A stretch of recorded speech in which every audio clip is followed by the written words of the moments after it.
उत्तर प्रदेश में अपने जनाधार के लिए संघर्ष कर रही बसपा अब नई रणनीति पर काम कर रही है। पार्टी ने लोकसभा चुनाव के साथ ही राजस्थान समेत कई राज्यों में विधानसभा चुनाव की तैयारियां शुरू कर दी है। चुनावी तैयारियों के बीच अब पार्टी के तमाम बड़े निर्णयों में मायावती के भतीजे आकाश आनंद की भूमिका भी देखी जा रही है।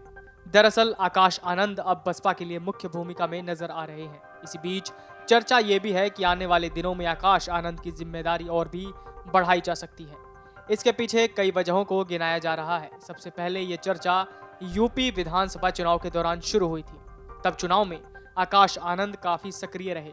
कई मौकों पर उन्हें पार्टी सुप्रीमो मायावती के साथ रैलियों में देखा गया। इस दौरान आकाश कई बड़ी बैठकों में भी हिस्सा ले रहे थे।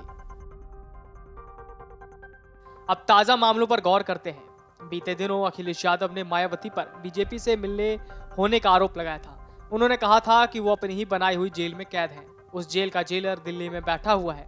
तब सबसे पहले आकाश आनंद ही सपा प्रमुख के इस आरोप का जवाब देने के लिए आगे आए। उन्होंने ट्विटर पर 4 तस्वीरें शेयर की, जिसमें अखिलेश यादव और मुलायम सिंह यादव प्रधानमंत्री के साथ दिखाई दे रहे थे। उन्होंने अपने इस ट्वीट में लिखा, जेल में कौन कैद है, कौन जेलर है। ये बात वो कह रहे हैं जिनके चाचा और रामपुर वाले अंकल आज तक ये नहीं समझ पाए कि वो एसी कमरे से बाहर क्यों नहीं निकलते, जिनके कार्यकर्ता ये पूछने की हिम्मत नहीं कर सकते कि वो 2 बजे सोकर क्यों उठते हैं। वो अखिलेश यादव न जाने किस भ्रम में है। मायावती के भतीजे ने आगे लिखा, इन तस्वीरों में आपके हाव भाव सारी कहानी खुलकर बयां कर रहे हैं। कैसी बचकानी बातें करने लगे हैं अखिलेश यादव आप आजकल। अगर बीएसपी जो कुछ करती है उसके पीछे बीजेपी है, तो फिर 2019 का गठबंधन किसके कहने पर हुआ।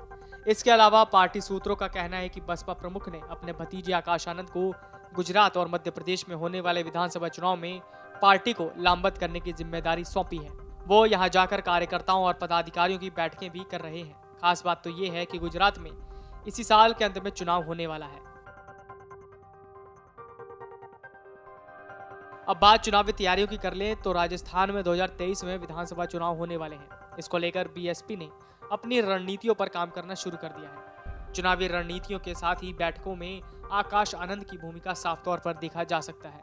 उन्होंने आगे लिखा, बीएसपी सिर्फ एक दल की नहीं बल्कि एक मिशन है। हम हमेशा देश के शोषित वंचित समाज के साथ खड़े रहते हैं। एक आदिवासी समाज की महिला को समर्थन देकर बीएसपी ने सामाजिक न्याय और समता मूलक समाज की भावना को बल दिया है। लेकिन आपको दलितों और आदिवासी समाज से इतनी नफरत क्यों है, ये समझ नहीं आ रहा।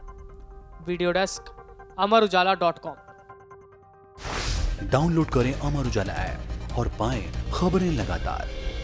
अगर आप ये वीडियो YouTube पर देख रहे हैं तो हमारे चैनल को सब्सक्राइब करें और बेल आइकन को दबाना ना भूलें। अगर आप Facebook पर ये वीडियो देख रहे हैं तो हमारे पेज को लाइक करें।